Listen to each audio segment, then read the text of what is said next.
Louisa, Nick. My name is Nye McGee with EUR Web. Hi there. Thank you so much for speaking with me about this very exciting series, Renegade Nell. And so I'm going to start my questioning off for Miss Louisa. What drew you to this project and what aspects of your character did you find most intriguing to portray? I mean, every really element drew me to this project. You know, Sally writing it, you know, an incredibly strong. Why are you laughing? Just found it. No, I don't know. Sorry. Sally writing it. Obviously, an incredibly strong female character, you know, leads this, you know, who's got humor. She's not perfect. She's flawed. She's the strongest woman in the world with the help of a trusted plucky sprite in the form of Nick Mohammed. I mean, it really, I mean, what's not to love? And so on that note, turning it over to you, Nick, how does your character contribute to the overall plot adventure, and what role does your character play in kind of driving the story forward? Well, he's kind of a sort of a Jiminy Cricket type of character. I think him and Nella have got this very special, very unique bond. They're sort of, to a degree, one and the same. When he first appears to Nell, he doesn't really know why he's there. He's sort of, I think I'm here for some important reason, but I think we're just going to have to find out ourselves together. And yeah, they do. And, you know, it's really nice to sort of see their friendship and their bond grow over the course of the series. And yeah, I sort of think of him a little bit as if he's Sally Wainwright, as if he is the writer and creator of Nell, that he's sort of this slight voice of reason or this slight kind of guiding light, but not quite sure where it might go, sort of weaving in and out of her life and, you know, giving her this very sort of special quality. But they are, you know, they're so, it's not that he gives it to her, it's just that they are united, they are together, they're stronger, basically. Can you tease in terms of your character's journey? How does your character's journey unfold and some of the challenges she's going to face along the way? Well, she faces a lot of challenges along the way.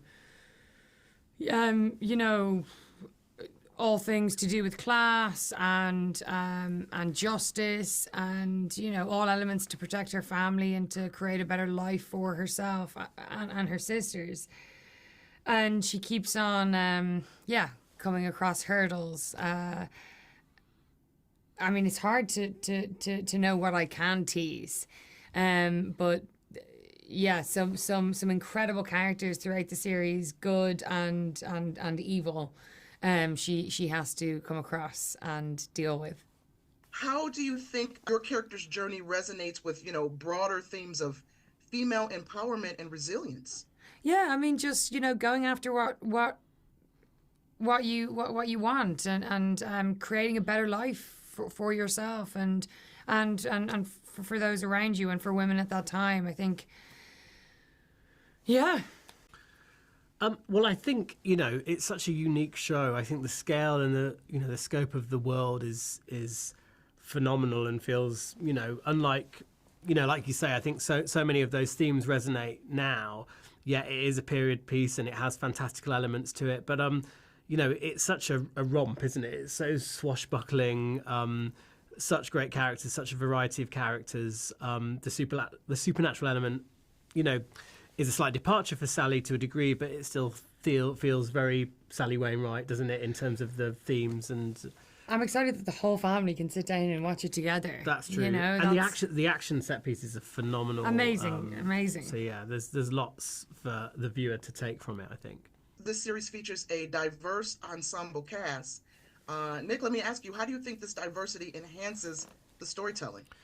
Well, it's brilliant to see, you know, not just in terms of, you know, getting representation on screen, but, you know, it feels mad to me that you would, you know, you could create a world which has got a fantastical element and, you know, fictional storylines and so on and so forth, and yet not be able to kind of cast diverse. Like suddenly the viewer would sort of like be thrown out of it. If I don't buy it. Yeah, I don't buy it suddenly, or I don't believe it. That's always felt mad to me that that's not been the case. And I feel like, you know, we've got shows like Bridgerton to sort of thank for sort of really kind of making a big old statement with that. And, you know, long may it continue. Not to say that you can't be truly authentic if you're doing a historical piece, but it's great. It's great to see. And, you know, I feel like given what I guess Sally is saying about women and the portrayal of women and what you know, the sort of injustice that a lot of women face, particularly, you know, in the time period with which it's set. The idea that you can have such a strong sort of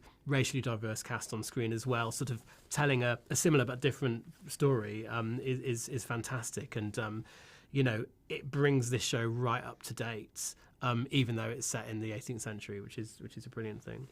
And to that point, I'm sure fans and viewers will probably make note of that on social media. So as the episodes drop, will either of you make a point to go online and read comments or hashtags related to the show to see what the viewer response is? I'm not fussed anymore. I often go on now, not necessarily on Twitter, but I'll read reviews and stuff. Yeah. If I'm in a play, I always like to see what. Yeah, you know. I like to know what people feel because sometimes it's useful to know. I mean, it is, and sometimes it's not useful, even if it's positive or negative. Oh yeah, yes, absolutely. I mean, it's sort of.